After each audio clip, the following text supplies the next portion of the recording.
बहुत बहुत धन्यवाद। सुपर 30 फिल्म बनने से पहले काफ़ी स्ट्रगल करना पड़ा, फिर चाहे वो प्रोड्यूसर ढूंढने की हो, फिर चाहे वो दूसरे स्ट्रगल की बात करें जी अगर। जी जी। लेकिन आज जब इस सक्सेस को देखते हैं, इस फिल्म की सक्सेस को देखते हैं, तो क्या लगता है वो सारा जो स्ट्रगल था वो सारा पीछे छोड़कर इस स्ट्रगल मतलब उस स्ट्रगल ने कुछ अच्छा दिया आपको, ऐसा फील होता है? हमेशा प्रयास का और मेहनत का फल मीठा होता है, तो फल तो मीठा है, लेकिन मीठा फल खाते वक्त या खाते खाते इस बात को नहीं भूलना चाहिए कि फिर कड़वाहट जीवन में आ सकती है। बिल्कुल। तो आदमी को दुख में सुख में, हमारे फादर ने सिखाया था, समान भाव से जीना चाहिए और खुशी में भी कोई गलतियां नहीं करनी चाहिए, किसी को अपमान नहीं करना चाहिए, अपनी औकात में रहना चाहिए और ख़राब समय में भी मनोबल बढ़ाए रखना चाहिए। तो खुशी मिले तो अच्छा तो लग रहा है, लेकिन मैं प्रयास करूंगा कि अपने ट्रैक को न छोड़ूं और भी अच्छा काम ओके, सो सर बात करें अगर फिल्म सुपर करूं। 30 जी। की तो, और आपकी तो फिल्म सुपर 30 से आपके बारे में बहुत कुछ जानने मिला, लेकिन अगर हम आपसे जानना चाहेंगे कि from selling a papad for your family जी जी। टू अभी तक सुपर 30 फिल्म आने तक के इस जर्नी को किस तरीके से डिस्क्राइब करेंगे? कभी कभी क्या होता है कि हमने कभी लाइफ पे सोचा भी नहीं था कि हमारे जीवन में इतना संघर्ष करना पड़ेगा, इतनी कठिनाइयाँ आएंगी, इतनी परेशानी कभी नहीं सोचा था जितनी आई। अब अनुभव के आधार पर लगता है कि इससे भी ज़्यादा आ सकती है। उसी तरह से कभी हमने ये भी नहीं सोचा था कि इतनी खुशियाँ मिलेंगी, फिल्म इतना बड़ा हिट हो जाएगा, लोग तारीफ़ करेंगे, लोग फिल्म देख के इंस्पायर होंगे, बच्चे झुंड के झुंड देखने जाएंगे। हमने कभी ऐसा नहीं सोचा था, तो अच्छा लगता है ये सब सुन के। जब आपको पता चला कि आपका किरदार ऋतिक रोशन निभाने वाले हैं, तो क्या रिएक्शन था आपका? मुझे बहुत कॉन्फिडेंस था जब उनसे मुलाकात की ऋतिक जी से, तो उनके चेहरे पर जो चमक देखी या फिर देखा कि नहीं वो अच्छा कर सकते हैं, इसके लिए मेरा कॉन्फिडेंस आ गया और मैं बहुत ही आश्वस्त था, निश्चिंत था कि बहुत अच्छा करेंगे। लेकिन जब फिल्म आई, हमारी उम्मीद से भी कई गुना उन्होंने अच्छा काम किया।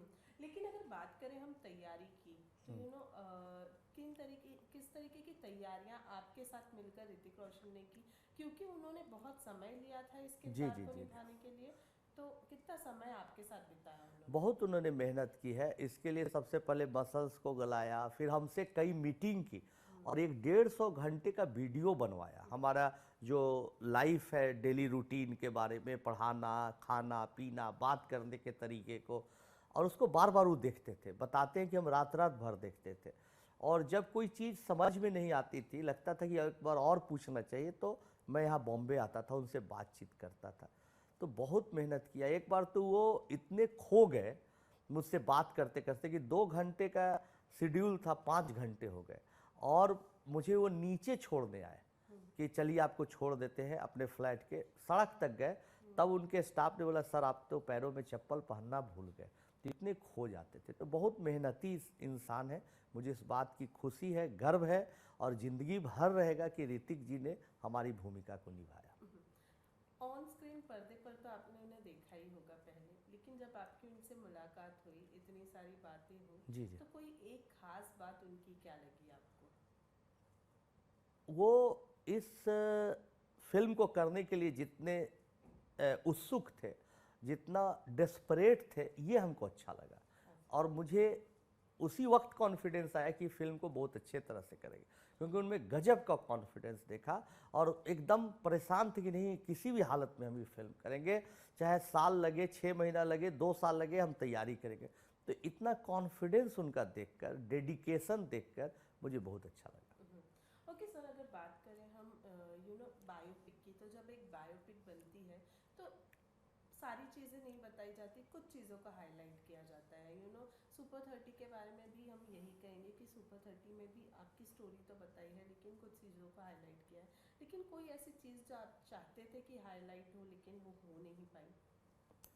देखिए यही तो फिल्म के डायरेक्टर का कमाल है कि उन्होंने कम समय में ही सारी चीज़ों को रख दिया। हाँ, कहानी बहुत बड़ी है, कई चीज़ें छूट गई, हमारा भाई और कैसे कैसे कंट्रीब्यूट किया, वो सब चीज़ें और दिखाने की ज़रूरत थी, लेकिन कम टाइम में उन्होंने जिस तरह से दिखाया है वो लाजवाब है। अगर बात करें हम हमारे गवर्नमेंट की, तो उनकी तरफ से भी सपोर्ट मिला, फिल्म टैक्स फ्री की गई, लेकिन और किस तरीके का आपको लगता है कि बदलाव आ पाया है सुपर 30 के रिलीज के बाद सरकार की तरफ से? सबसे बड़ी बात है कि हमारे कई स्टेट के मुख्यमंत्री मुझे बुलवाना चाहते हैं, अपने स्टेट के एजुकेशन को गरीब बच्चों के लिए और बेहतर कैसे बनाया जाए इसके लिए वो कांटेक्ट कर रहे हैं, पूछ रहे हैं। ये सबसे अच्छा लग रहा है। ये एक पॉजिटिव साइन है कि फिल्म देख के केवल युवाओं में नहीं बल्कि गवर्नमेंट भी बदलना चाहती है कुछ। और मैथमेटिक्स जैसा सब्जेक्ट जिसे लोग बच्चे आजकल बोरिंग मानते हैं, उस सब्जेक्ट में आपका इंटरेस्ट आना कैसे हुआ? और किस तरीके से जो नए नए टैक्टिक्स आप आजमाते हैं मैथमेटिक्स के लिए, वो सब किस तरीके से? मैथमेटिक्स से मेरा इंटरेस्ट स्कूल में ही डेवलप हुआ, और जब इन तरह के बच्चों के लिए काम किया तो हमारे पास चैलेंज था।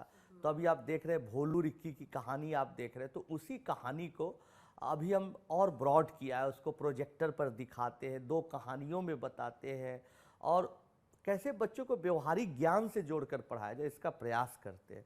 इस एक ही सवाल को ज़्यादा से ज़्यादा मेथड से बताया जाए, उसके गहराई तक बच्चों को ले जाया जाए, उसका हाउ एंड व्हाई बताया जाए। इन सब चीज़ों के लिए हम बहुत प्रयास करते हैं, और हम चाहते हैं कि तमाम शिक्षक इसके लिए प्रयास करें ताकि बच्चों को चीज़ें काफ़ी इंटरेस्टिंग लगें। ओके सर, इसके अलावा भी आपके स्टूडेंट्स, उन लोगों ने भी फिल्म देखी होगी, जी, पर जी, ऑब्वियस सी बात है, तो उनकी तरफ से क्या रिएक्शन आपके बहुत आपको खुश थे आया? वो लोग, बार बार यही बोल रहे थे कि फिल्म देख के लग रहा है कि मेरी कहानी दिखाई जा रही है। कुछ स्टूडेंट बोल रहे थे कि अरे सर, लग रहा है कि हम आपके क्लासरूम में बैठे हुए। बहुत ज़्यादा उत्साहित, बहुत ज़्यादा एक्साइटेड थे। आपकी लाइफ में सबसे ज़्यादा चैलेंजिंग चीज़ आपके लिए क्या रही? ओ, जो माफिया अटैक था, लोग बदनाम करना चाहते थे, केस मुकदमा करके फिल्म रुकवाना चाहते थे, और किसी तरह से चाहते थे कि इसको रोका जाए, लेकिन यही सबसे चैलेंजिंग था। लेकिन उस समय हम बताना चाहेंगे लोगों को कि अगर आप धैर्य बनाए रखिएगा और अपने काम पर पूरा फोकस करिएगा तो धीरे धीरे आप सफलता की ओर पहुंच ही जाइएगा। लाइफ में सबसे ज़्यादा इंस्पायर किसने किया? हमारे फादर किए, उसके बाद जब पिताजी नहीं थे तो हमारे भाई और हमारे शिक्षक लोग हैं, बाल गंगाधर प्रसाद, डॉक्टर डीपी वर्मा साहब, इन लोगों ने काफ़ी इंस्पायर किया मुझे। फैमिली का कितना बड़ा योगदान? फैमिली के बिना तो कुछ हो ही नहीं सकता। आप फिल्म में देखे, अगर भाई नहीं होता तो शायद हम इसको नहीं कर पाते। जब भी जान पर खतरा आया, चाहे कोई चीज़ों का अभाव हुआ, तो उसने अपने कैरियर को छोड़कर हमारे लिए, 300 बच्चों के लिए सब कुछ न्यौछावर किया। साथ साथ हमारी माताजी भी कभी दबाव नहीं बनाई कि कोई पोस्ट ऑफिस में जाके, तुम पिताजी के जगह पर नौकरी मिल रही थी उनके डेथ के बाद, तो जाके पोस्ट ऑफिस में तुम नौकरी कर ही लो ताकि 2 पैसे घर पर आए। कभी नहीं कहते कि बेटा ठीक है 2 घंटा 3 घंटा पापड़ बेचना, उससे घर चल जाएगा, बाकी तुम अपना काम, अपनी ज़िंदगी सोचो। तो सब लोगों का सपोर्ट बहुत मिला। आज पत्नी भी हैं, उनका भी काफ़ी सपोर्ट मिल रहा है, और बिना सपोर्ट के कुछ हो नहीं सकता है। काफ़ी इंस्पायर करती हैं, कई चीज़ों को बताते रहती है, हमसे कोई गलती होती है वो भी बताती कि आप कहीं गलत ना हो जाए। तो पूरे परिवार का सपोर्ट है इस तरह से। इसके अलावा कितना चेंज आपको लगता है कि एजुकेशन सिस्टम में ये फिल्म ला पाएगी? बहुत चेंज लाएगी। सबसे ज़्यादा तो स्टूडेंट्स में और यूथ में लाएगी। जो निराश लोग हैं उनको आगे बढ़ाएगी, उनको हौसला बढ़ाएगी फिल्म, उनको मदद करेगी इस बात के कि अगर आप मेहनत करिएगा तो आपको सफलता जरूर मिलेगी। सो लास्टली जाते जाते हमारे जो स्टूडेंट्स हैं, यूथ है, जो मैथमेटिक्स से बिल्कुल प्यार नहीं करते, उनसे क्या कहना? मैथमेटिक्स बहुत अच्छा सब्जेक्ट है, काफ़ी लॉजिकल है। इससे सिर्फ मैथमेटिक्स के ही सवाल नहीं बनते, बल्कि ज़िंदगी की कई अन्य समस्याओं का भी आप समाधान मैथमेटिक्स से आप कर सकते हैं। इसलिए मैथमेटिक्स का हाउ एंड वाई जाने, उसको आम जीवन से जोड़ कर पढ़े, उसकी गहराई तक जाने, तो फिर मैथमेटिक्स में इतना मज़ा आएगा कि पूछिए मत। Thank you so